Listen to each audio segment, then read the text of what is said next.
Chers étudiants, bonjour. Dans cette vidéo, nous allons résoudre un devoir du premier trimestre des classes de terminale, où nous allons faire une lecture graphique de la courbe d'une fonction rationnelle, et puis on fait une étude analytique des variations de cette fonction, et à la fin, on va étudier une fonction composée. L'énoncé de l'exercice. Le plan est muni d'un repère orthonormé composé du point O, du vecteur I et du vecteur J. Les deux constantes réelles A et B sont données. La courbe appelée CF représente graphiquement la fonction f définie sur l'ensemble des réels privés des deux valeurs -1 et 1. La fonction f de x s'exprime comme suit: 2 plus a divisé par x plus 1 plus b divisé par x moins 1. La droite appelée t est la tangente à la courbe CF au point A qui possède comme coordonnées -2 et 0. Première partie. Lecture graphique. 1. Déterminer les limites de la fonction f aux extrémités de son domaine de définition. 2. Calculer la valeur de f en -2 ainsi que la valeur de f en 0.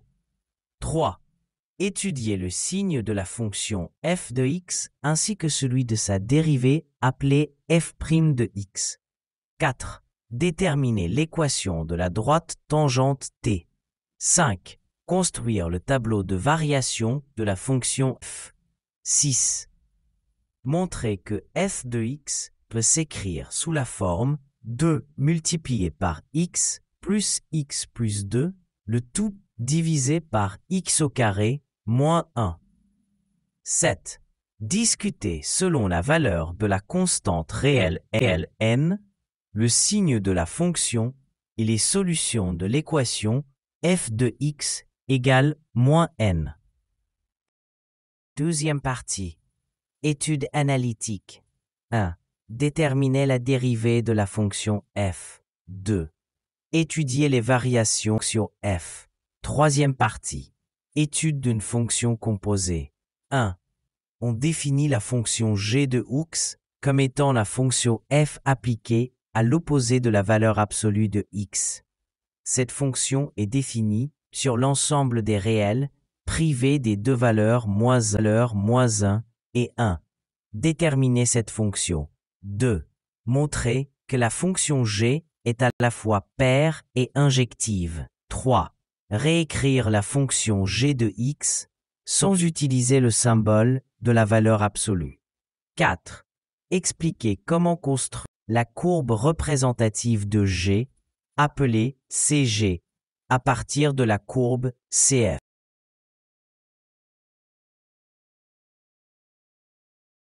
Définition de la fonction et du domaine. La fonction appelée f est définie sur l'ensemble des nombres réels, en excluant deux valeurs interdites.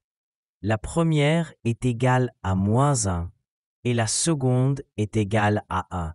Cela signifie que la fonction ne prend pas de valeur en ces deux points, car les expressions qui les concernent provoqueraient une division par 0, ce qui est interdit en mathématiques. Ce type de fonction est appelé fonction rationnelle. La forme de la fonction f est composée d'un nombre fixe égal à 2, auquel on ajoute une première fraction ayant pour dénominateur x plus 1, puis une deuxième fraction ayant pour dénominateur x moins 1. Rappel, comportement ou limite. Lorsqu'on s'intéresse au comportement d'une fonction lorsque la variable devient extrêmement grande ou extrêmement petite, on parle de limite à l'infini. Dans ce cas, les deux termes fractionnaires deviennent de plus en plus petits car ils sont divisés par des nombres de grandes valeurs. La valeur de la fonction se rapproche alors du nombre fixe égal à 2. Ce phénomène se traduit graphiquement par une asymptote horizontale, une droite que la courbe approche sans jamais la toucher lorsque l'on se déplace très loin à gauche ou à droite du graphique. Comportement au point exclu du domaine. Lorsque la variable approche la valeur interdite, -1 par la gauche ou par la droite, le terme de la fonction devient très grand en valeur absolue, ce qui fait que la fonction tend vers une valeur extrêmement négative. On dit alors que la fonction diverge vers moins l'infini. De même, lorsque la variable approche la valeur interdite, 1 par la gauche ou par la droite, la fonction diverge vers une valeur extrêmement positive. Ce comportement suggère la présence d'asymptotes verticales au niveau des deux points exclus du domaine. Avant de continuer la vidéo, je vous prie de ne pas oublier de vous abonner, de liker, de partager la vidéo, ainsi que de laisser des commentaires. Évaluation numérique. Première valeur. La fonction f, évaluée pour la valeur 0, donne le résultat 0. Deuxième valeur. La fonction f, évaluée pour la valeur -2, donne aussi le résultat 0. Ces deux résultats permettent d'affirmer que les points associés aux coordonnées -2, 0 et 0, -3 sont sur la courbe représentative. Calcul de la pente d'une tangente. On cherche maintenant à calculer la dérivée de la fonction f au point d'abscisse -2. Pour cela, on utilise une méthode graphique appelée taux de variation, ou plus précisément, on calcule la pente entre deux points. On utilise les coordonnées suivantes. Premier point, l'abscisse est -2 et l'ordonnée est 0. Deuxième point, l'abscisse est 0 et l'ordonnée est -3.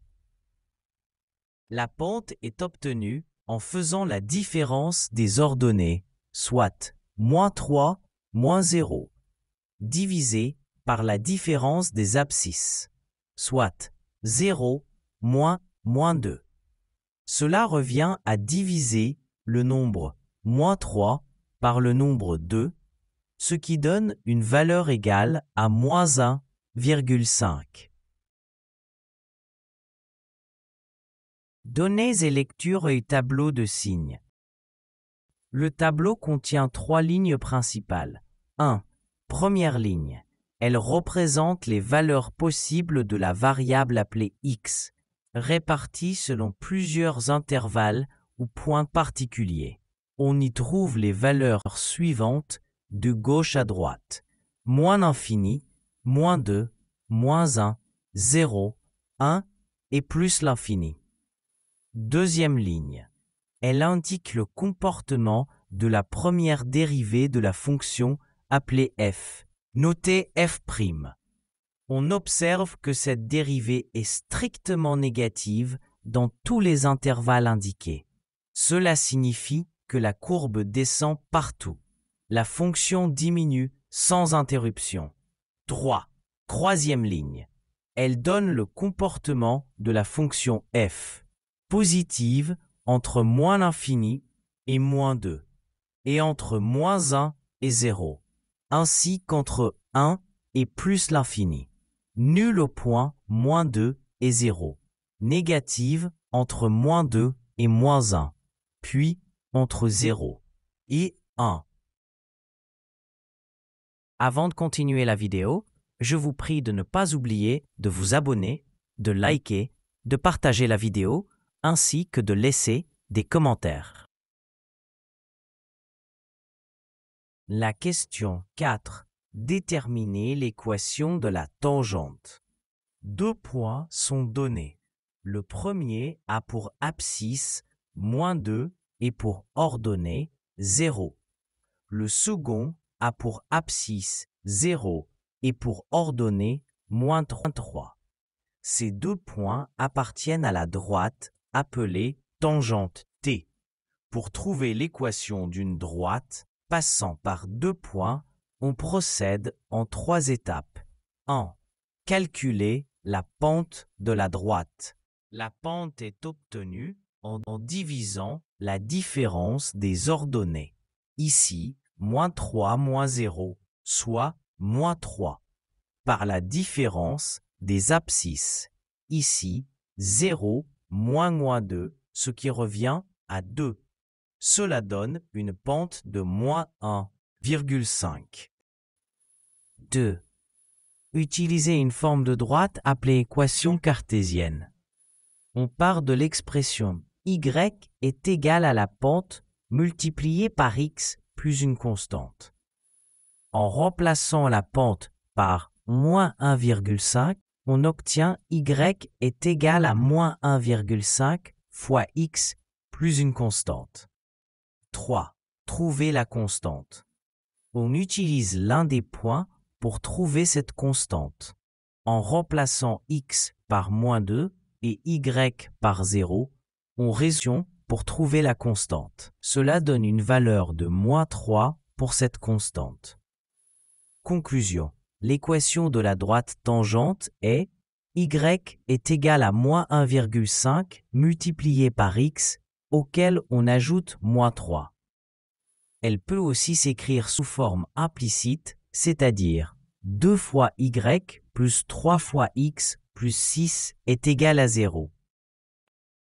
La question 5. Représentez le tableau de variation. Le tableau contient 3 lignes.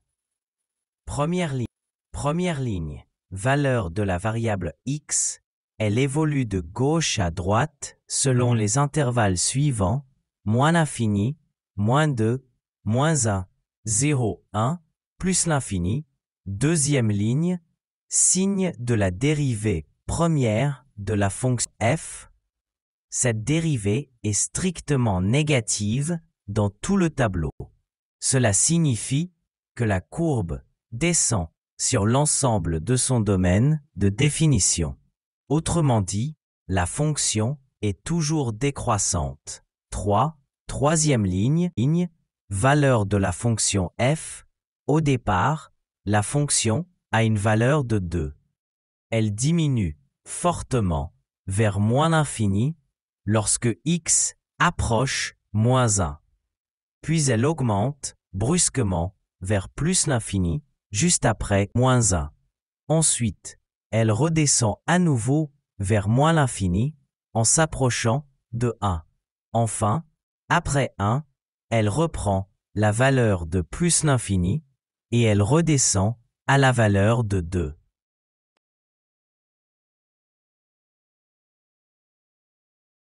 Objectif de la question.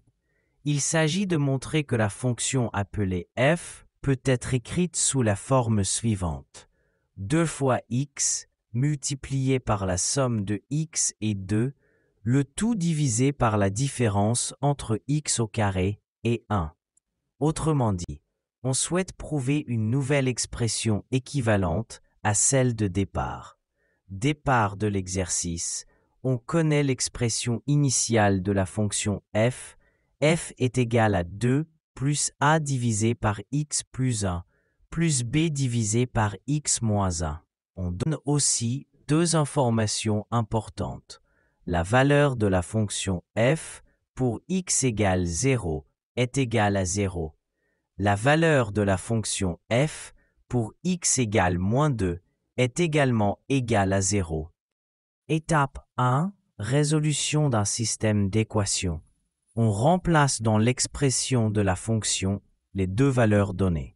Pour x égale 0, on obtient 0 est égal à 2 plus a divisé par 1 moins b divisé par 1. En simplifiant, cela donne une première équation. A moins b est égal à moins 2. Pour x égale moins 2, on obtient 0 est égal à 2 moins a moins b divisé par 3, ce qui donne une seconde équation équivalente à 3 fois a plus b est égal à 6. On résout le système constitué de ces deux équations. En les additionnant, on obtient 4 fois a est égal à 4, donc a est égal à 1. On remplace dans la première équation pour trouver b est égal à 3. Étape 2. Simplification de la fonction. On remplace les valeurs de a et b dans l'expression de départ. F est égal à 2 plus 1 divisé par x plus 1 plus 3 divisé par x moins 1. On souhaite transformer cette expression en une seule fraction. Pour cela, on met tous les termes au même dénominateur, qui est le produit de x plus 1 et x moins 1. On développe chaque terme au numérateur en utilisant les identités classiques comme le produit de x plus 1 et x moins 1 est égal à x au carré moins 1. En développant puis en simplifiant soigneusement tous les termes, on obtient au numérateur 2 fois x au carré plus 4 fois x. Au dénominateur x au carré moins 1. On factorise ensuite le numérateur, on met en évidence 2 fois x, ce qui donne 2 fois x multiplié par la somme de x et 2, ce qui nous donne finalement f est égal à 2 fois x multiplié par la somme de x et 2, le tout divisé par x au carré moins 1.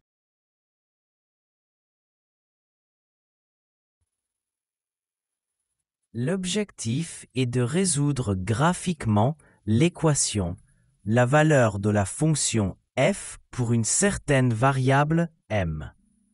Les solutions de cette équation sont les abscisses des points d'intersection entre la courbe de f et la droite horizontale y égale m.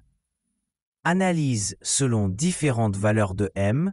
Lorsque m est égal à 0, les solutions de cette équation sont l'intersection entre la courbe et l'axe horizontal. Cela donne deux solutions, x est égal à 0 ou x est égal à moins 2. Lorsque m est une petite valeur positive, strictement entre 0 et 2, la courbe coupe la droite horizontale y égale m 2 fois. Les deux solutions de l'équation sont strictement négatives. Cela signifie que la courbe passe 2 fois à la hauteur m sur la partie gauche du graphique. Lorsque m est une valeur positive élevée, strictement supérieure à 2, la courbe coupe la droite horizontale y égale m 2 fois, une fois à gauche de l'origine et une fois à droite. Les deux solutions sont de signes opposés. L'une est négative, l'autre est positive. Lorsque m est une valeur négative, la courbe croise la droite y égale m 2 fois, une fois à gauche de l'origine et une fois à droite. Les deux solutions sont de signes opposés. L'une est négative, l'autre est positive. Rappel pédagogique. Résoudre une équation du type fx est égal à m revient à trouver les points d'intersection entre la courbe de f et la droite horizontale y égale m.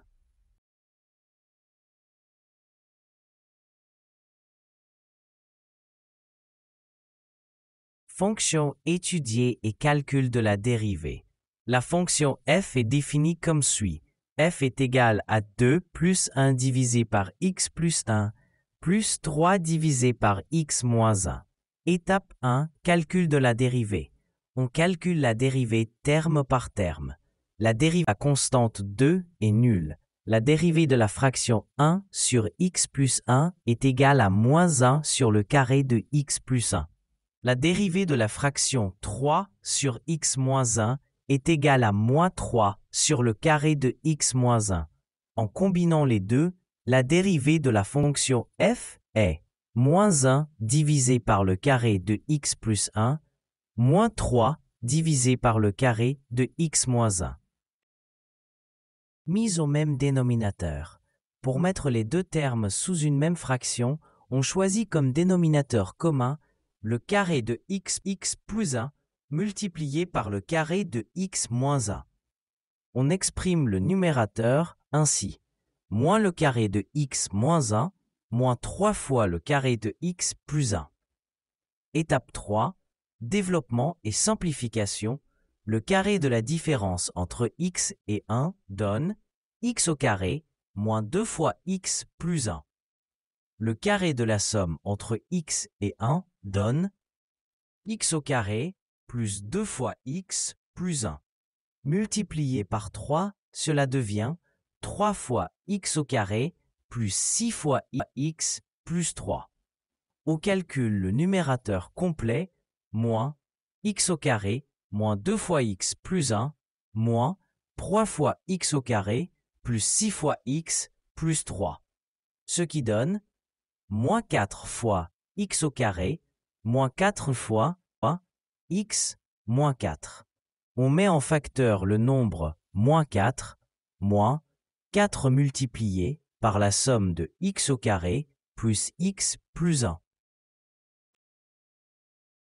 Expression finale de la dérivée. La dérivée f' s'écrit 4 multiplié par la somme de x au carré plus x plus 1, le tout divisé par le carré de x plus 1, multiplié par le carré de x moins 1.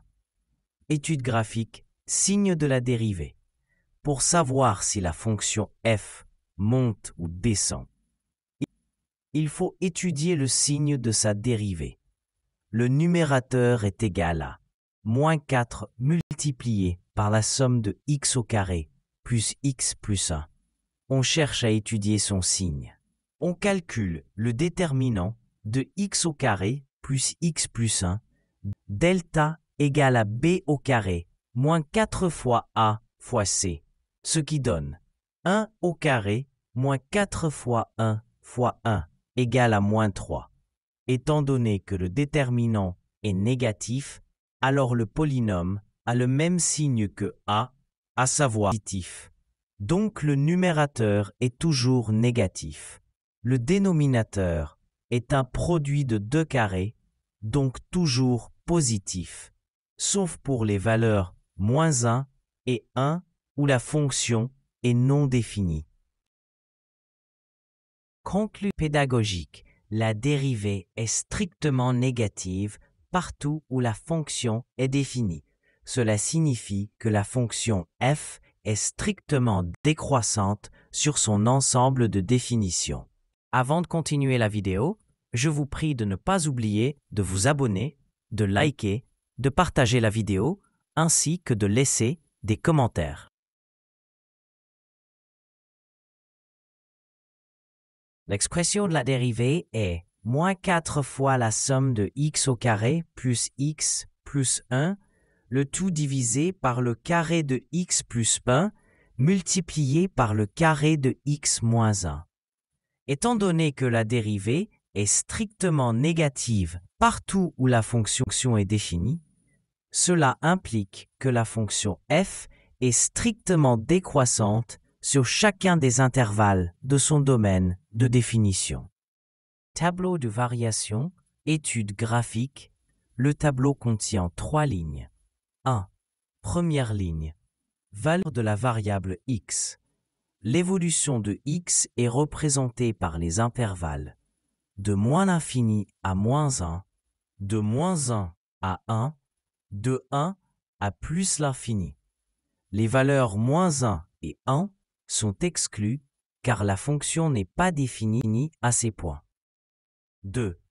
Deuxième ligne, signe de la dérivée f'. Elle est négative sur chaque intervalle indiqué. Cela confirme que la fonction f décroît partout où elle est définie. 3. Troisième ligne, comportement de la fonction f.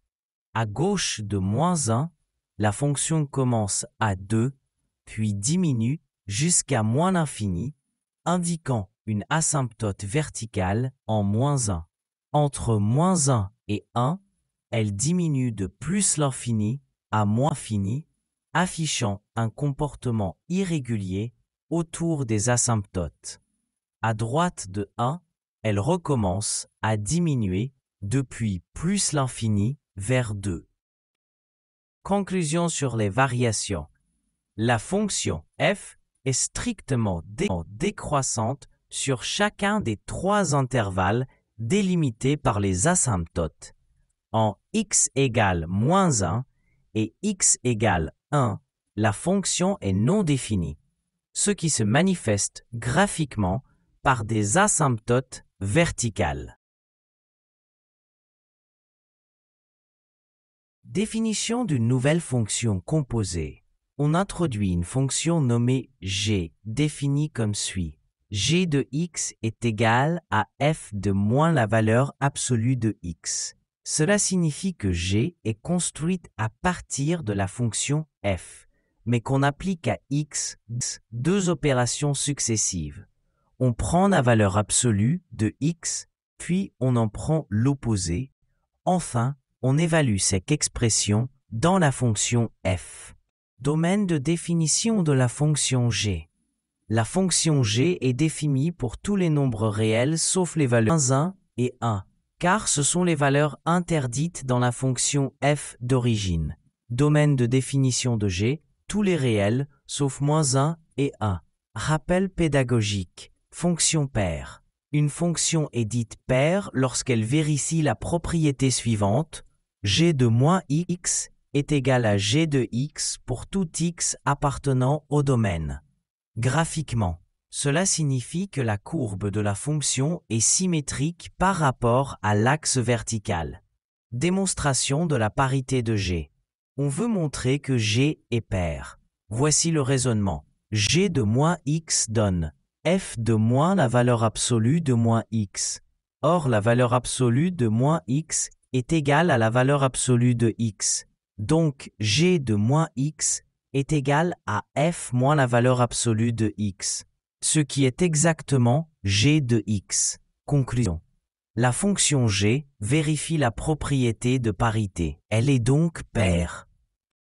Interprétation graphique. Graphiquement, la courbe représentative de g sera une symétrie axiale de la courbe de f restreinte à des valeurs négatives.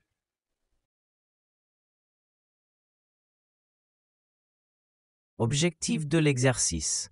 On cherche à exprimer une fonction appelée g qui est définie par f de moins la valeur absolue de x.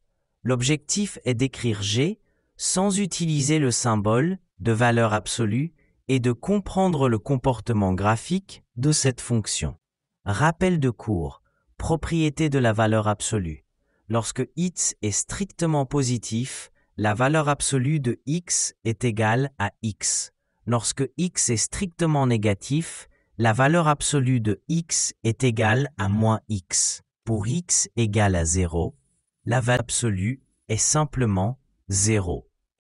Étude par cas selon le signe de x. 1. Si x est supérieur à 0, la valeur absolue de x est égale à x. Donc g de x est égal à f de -x. 2. Si x est inférieur à 0, la valeur absolue de x est égale à -x. Donc g de x est égal à f de -x, ce qui revient à f de x. 3. Si x est égal à 0, la valeur absolue de 0 est 0. Donc g de 0 est à f de 0. Conclusion. Écriture explicite de la fonction g. On peut maintenant exprimer g sans symbole de valeur absolue. Si x est supérieur ou égal à 0, alors g de x est égal à f de -x. Si x est strictement négatif, alors g de x est égal à f de x. On peut donc écrire la fonction g est définie par f de x lorsque x est strictement inférieur à 0, f de -x lorsque x est supérieur ou égal à 0.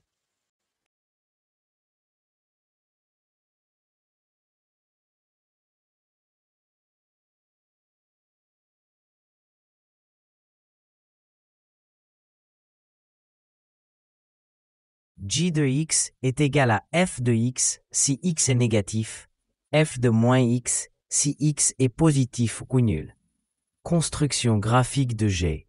Étape détaillée. 1. Identifier la partie de la courbe de f concernée. On commence par observer la courbe noire représentant la fonction f. On se concentre uniquement sur la partie située à gauche de l'axe vertical, c'est-à-dire les valeurs de x négatives. 2. Appliquer une symétrie axiale horizontale. Cette portion de la courbe est reflétée par rapport à l'axe vertical. Cela signifie qu'on échange les positions gauche, droite, tout en conservant les hauteurs.